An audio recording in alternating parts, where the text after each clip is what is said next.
med mere end 25.000 mennesker på kommunisternes arrangement. Det viser noget om, hvad det er for en udvikling, som skal give Lars Løkke og company den fyreseddel, de har puttet af for 10 år siden.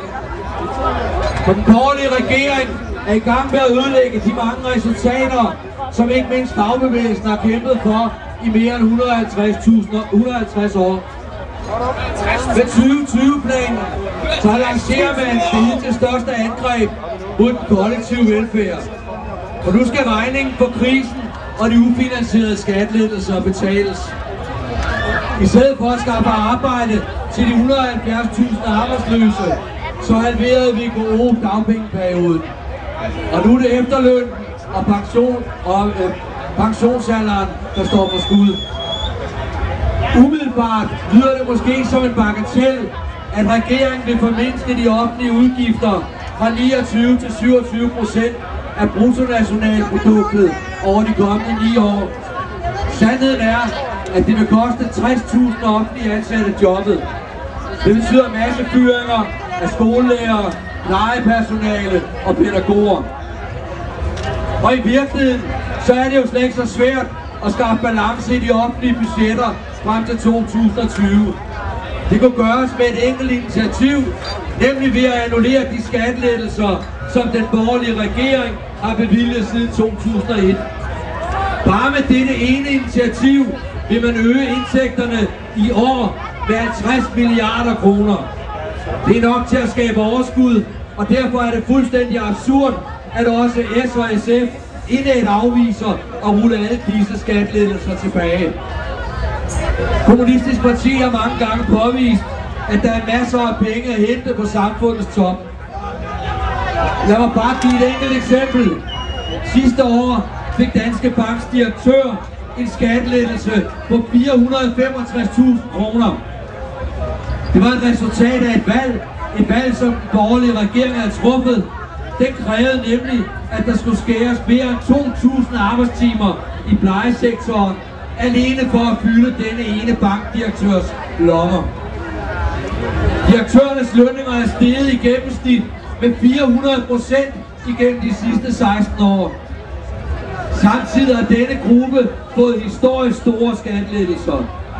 Skattelettelser, som i bogstaveligste forstand betales ved at de lukker vores børns skoler og forringer vores forældres hjemmehjælp. Mærsk, Carlsberg, Danisco og 5 andre store danske virksomheder havde i 2009 små 25 milliarder kroner i samlet overskud.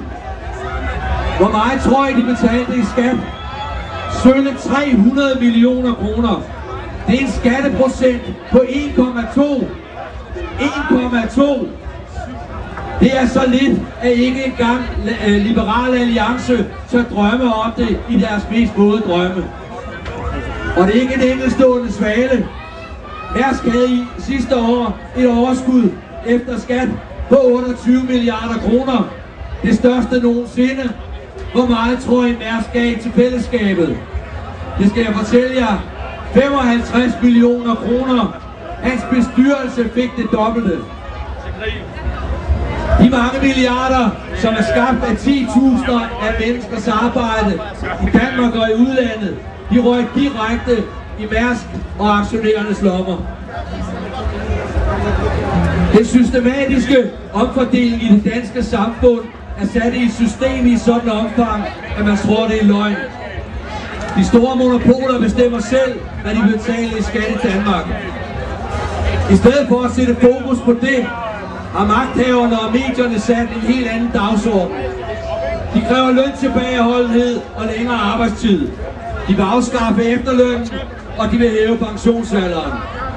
De vil snakke den kollektive velfærd og erstatte den af forsikringsordninger, som de oven i købet kræver, at de kan trække fra i skat.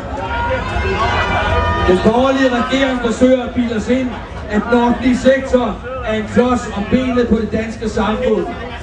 De påstår, at truslen mod velfærden kommer fra en stor offentlig sektor. Virkeligheden er det stik modsatte. Den kollektive velfærd er truet af den borgerlige regering og en kristen overklasse, der nægter at bidrage til fællesskabet. Det var kapitalismen og den lovpriste markedsøkonomi, der skabte den nuværende krise. Det var den vestlige verden, der blev ramt på én gang. Det var hele viften af private banker, der spillede matador med vores penge. Da der var overskud, stak de i deres egne lommer. Da krisen kom, så sendte de regningen til statskassen. Det kostede skatteyderne milliarder. Og det var de private virksomheder, der i markedsøkonomiens navn flyttede deres produktion til udlandet og nedlagde et par 100.000 danske industriarbejdspladser. Så meget for alt deres snak om erhvervslivets samfundssind. Deres kærlighed til det danske samfund og til det danske folk, det ligger et eneste sted i deres egen pengepunkt. Heroppe fra scenen er det fantastisk at kigge ud over Fælledparken og se, at den er fuldstændig proppet med mennesker. Glade mennesker, mennesker der vil slås, røde faner. Det er jo mennesker som os, at kraften ligger til at skabe forandring og vælte den borgerlige regering. Det kan vi ikke overlade til partierne i Folketinget, som accepterer Europagtens anbefalinger om løntilbageholdenhed, offentlige nedskæringer og et opgør med efterløn og den nuværende pensionsalder. Vi kan ikke lægge Danmarks fremtid i hænderne på et Folketing, der uden undtagelse stemte for at sende Danmark i krig imod Libyen. Hvis der skal sikres en ny politik i Danmark, er det en fælles udfordring for den kæmpende del af fagbevægelsen, for ungdommens interesseorganisationer og alle andre, der vil kæmpe for en solidarisk udvikling af Danmark. Det er en kamp, der skal føres op til, under og efter et folketingsvalg. På mange måder er det en fantastisk 1. maj, vi fejrer i år.